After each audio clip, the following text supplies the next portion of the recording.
வணக்கம் கும்பராசி நண்பர்களே. வரக்கூடிய ஆனி மாதத்தில் உங்களுக்கு எந்த மாதிரியான பலன்கள் கிடைக்க போகுது அப்படிங்கிறத தான் இந்த பதிவில் நாம் இப்போ பார்க்க போகிறோம்.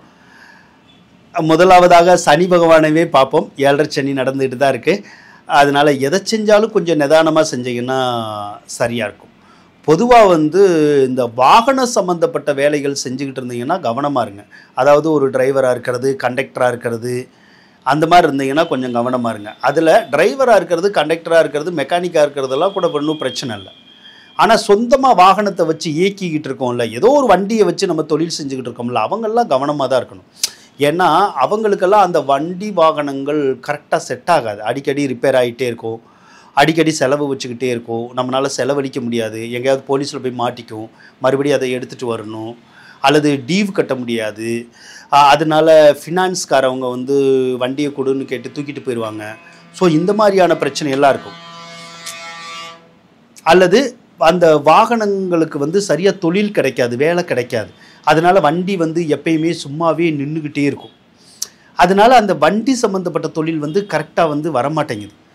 பொதுவாகவே இரும்பு சம்மந்தப்பட்ட எந்த ஒரு தொழிலும் கரெக்டாக வரமாட்டேங்குது. மற்ற தொழிலெலாம் செய்கிறவங்கெல்லாம் நல்லா தான் இருக்காங்க. குறிப்பாக இரும்பு சம்மந்தப்பட்ட தொழிலில் என்னெல்லாம் வரும் அப்படின்னு கேட்டிங்கன்னா, டிரைவரு, கண்டக்டரு, மெக்கானிக்கு, ட்ராவல்ஸ் வச்சுருக்கவங்க, சொந்தமாக ஏதாவது வண்டி வாகனத்தை வச்சு தொழில் செய்கிறவங்க, பெட்ரோல் பம்ப்பு, இந்த கல் மண்ணெல்லாம் விற்கிறாங்கல்ல, ஜல்லிக்கல், மணல், செங்கல், டைல்ஸு, கண்ணாடி, அதே மாதிரி இந்த க்ளீனிங் திங்ஸ் இருக்கு இல்லையா, பினாயில் மாதிரியெல்லாம் சொல்கிறோம்ல, அந்த மாதிரியானது, பினாயில் சோப்பு எல்லாம் சொல்லுவோம்ல, அந்த மாதிரியானது. அதுக்கப்புறம் இந்த கயிறு திரிக்கிறது, நிறைய மிஷின்கள் ஓடுற மாதிரியான தொழில். நிறைய மிஷின்கள்னால் ஒரு சிலருக்கு இந்த டெய்லரிங்கெல்லாம் கூட பண்ணுவாங்க, அல்லது கார்மெண்ட்ஸு அந்த மாதிரிலாம் கூட வச்சுருப்பாங்க, அல்லது மில்லு மாதிரியெல்லாம் கூட வச்சுருப்பாங்க. இதெல்லாம் இரும்பு சம்மந்தப்பட்டது தான். ஸோ இதில் இந்த மாதிரியான தொழிலில் இருக்கிறவங்களுக்கு மட்டும் கொஞ்சம் இடைஞ்சல் கொஞ்சம் இருக்கும். நீங்கள் கொஞ்சம் பொறுத்துக்கணும், வேறு வழி இல்லை. சரிங்களா? அது போக இப்போ ராகு வேற ராசிக்கு வந்திருக்காரு. ராகு ராசிக்கு வந்தது என்ன பண்ணும், ஏதாவது ஒரு காரியம் எடுத்தால் டப்புன்னு நம்மளை செய்ய விடாது. டக்குன்னு நடக்காமல் எந்த ஒரு காரியமும் தடங்களாகிக்கிட்டே இருக்கும், லேட் ஆகிக்கிட்டே இருக்கும். அதை அப்படின்னா நமக்கு என்ன செய்யணும்னா, நவக்கிரகத்தில் ராகுன்னு ஒன்று இருக்கும்.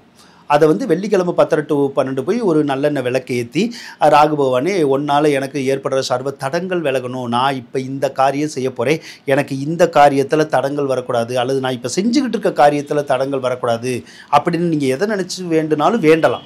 அப்படி வேண்டுனீங்கன்னா அந்த தடங்கள் விலகும், அந்த காரியம் நடக்கும். அவ்வளோதான். இப்போ ஒரு சிலருக்கு சரியாக தொழில் ஓடலைன்னா கூட என்ன செய்யணும், ராகுகிட்ட போய் விளக்கு போட்டு, நான் இந்த மாதிரி தொழில் செய்கிறேன், இந்த தொழில் எனக்கு சரியாக ஓட மாட்டேங்குது, நல்லா ஓடணும் அப்படின்னு சொல்லி நீங்கள் வேண்டணும்.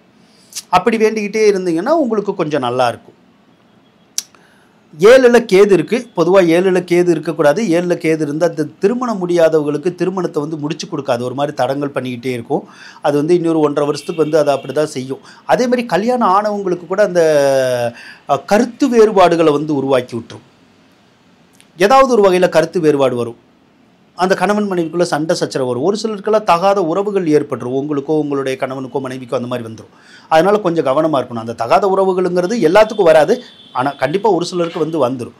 அதனால் குடும்பத்தில் சண்டை சச்சரவு வந்துடும். கொஞ்சம் கவனமாக இருக்கணும். இப்போ இந்த மாதமெல்லாம் செவ்வாய் வேறு 7ல் இருக்குது. செவ்வாய் 7ல் இருந்தால் செவ்வாய் தோஷம். அப்போ என்ன செய்யும், உங்களுக்கும் உங்களுடைய கணவன் அல்லது மனைவிக்கும் ஏதாவது ஒரு வகையில் அந்த கோபதாவோ சண்டை சத்தத்தை இழுத்து விட்டுரும். அது 2 நாள் 3 நாளும் கண்டிப்பாக ஒரு மாதம் வரைக்கும் நடக்கும். அப்போ அந்த ஒரு விஷயத்தில் நீங்கள் எச்சரிக்கையாக இருக்கணும்.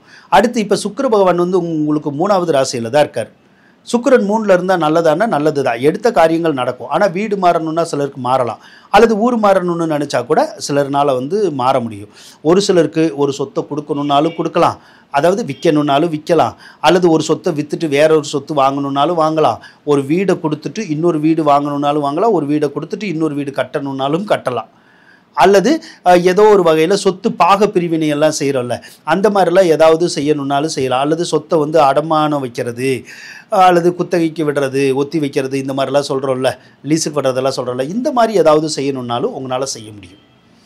இது ஜூன் மாதம் 29ஆம் தேதி வரைக்கும் தான் அப்படி இருக்கும். ஜூன் 29க்கு அப்புறம் சுக்கிரன் 4க்கு வந்துடுவார். அதுக்கப்புறம் வந்து வீடு கட்டணும்னு நினச்சாலும் கட்ட முடியும், வாங்கணும்னு நினச்சாலும் வாங்க முடியும்.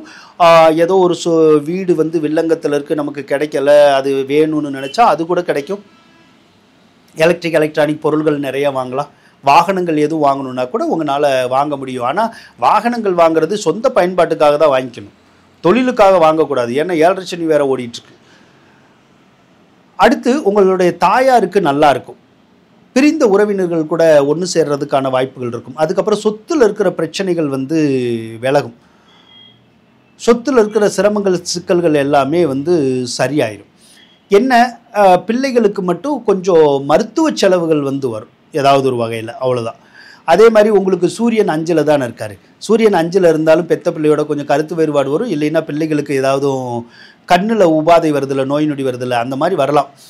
அல்லது உங்களுக்கோ பிள்ளைகளுக்கோ அந்த ஸ்கின் அலர்ஜி மாதிரி வரலாம். அதே மாதிரி பிள்ளைகளுக்கு வந்து அலைச்சல் திருச்சல் நிறையா இருக்கும். உங்கள் பிள்ளைகளுக்கு அங்கிட்டுக்கிட்டுன்னு சரியாக அலைஞ்சிக்கிட்டே இருப்பாங்க ஏதாவது ஒரு விதத்தில். அதே மாதிரி 5ஆம் அதிபதி வலுத்திருக்கும் போது கவனமாக இருக்கணும், வேலையில் கவனமாக இருக்கணும். ஏன்னா இது வந்து வேலை இழப்பு ஏற்படுற டைம். அப்போ என்ன செய்யும், ஒரு சிலருக்கு வேலைக்கு போகணுன்னே தோணாது. ஒரு சிலர் 4 நாளைக்கு வேலைக்கு போவாங்க, 4 நாள் போக மாட்டாங்க. ஒரு சிலருக்கு வேலையை விட்டே நின்றணும் அப்படின்னே தோணும். நிற்கணும்னா நின்றுக்குங்க, வேறு கம்பெனி போகணுன்னு முயற்சி பண்ணால் போய்க்குங்க, போக முடியும். வேறு கம்பெனியில் வேலை வேணாலும் கிடைக்கும். அப்படி இல்லைன்னா கம்பெனிக்காரவங்களே நம்மளை வேலையை விட்டு நீக்கிறதுக்கான வாய்ப்பு இருக்கும். ரொம்ப கவனமாக இருக்கணும். அதே மாதிரி குழந்தை பாக்கியம் இல்லாதவங்களுக்கு குழந்தை பாக்கியத்தை கொடுக்கும் நல்லா. இது வரைக்கும் யாராவது கன்சீவ் ஆகலைன்னா, கன்சீவ் ஆகிற பருவத்தில் இருந்தால் ஆவீங்க. ஒருவேளை ஏற்கனவே கன்சீவ் ஆகி இருந்தால், இது குழந்தை பிறக்கிறத ஒரு காலமாக இருந்தால் கண்டிப்பாக வந்து குழந்தை பிறக்கும். அந்த பாக்கியத்தை வந்து இப்போ வந்து கொடுக்கும். அதே போல் குரு வேறு 5ல் இருக்காருல்ல, உங்கள் வீட்டில் குழந்தைகளுக்கு ஏதாவது விசேஷம் வைக்கணும்னா வைக்கலாம். அது என்ன விசேஷம் வைக்கிறீங்களோ, காது குத்து வைக்கிறீங்களோ, மொட்டை அடிக்கிறீங்களோ, அல்லது சடங்குகள் வைக்கிறீங்களோ, அல்லது இந்த மாதிரி ஏதாவது ஒரு சுபகாரியங்கள் நீங்கள் செய்யணும்னு இருக்குது. ஸோ செஞ்சுக்கலாம். அந்த விஷயங்கள் எல்லாம் உங்களுக்கு நல்லா கிடைக்கும். அதே மாதிரி குரு பகவான் 5வது இடத்துல இருந்தால் நல்லதுங்க. ஏதாவது ஒரு வகையில் நமக்கு கொஞ்சம் பொருளாதாரம் சீரடையும், கொஞ்சம் காசு பணம் கிடைக்கும், கடன் காட்சிகள் அடையும். அதே மாதிரி அடகு வச்ச நகைகளை கூட நம்ம மீட்டுறதுக்கான ஒரு சந்தர்ப்பங்களை கூட அது கொடுக்கும். ஆக ஒரு சில கிரகநிலைகள் சரியில்லைன்னா கூட ஒரு சில கிரகநிலைகள் நல்லா தான் இருக்குது. அதனால் இந்த ஆடி மாதத்தை கண்டிப்பாக உங்களால் சமாளிக்க முடியும். வாழ்த்துக்கள் நண்பர்களே. இந்த வீடியோ பதிவு உங்களுக்கு பிடிச்சிருந்தால் லைக் பண்ணுங்கள், ஷேர் பண்ணுங்கள், மறக்காமல் சப்ஸ்கிரைப் பண்ணுங்கள். நன்றி.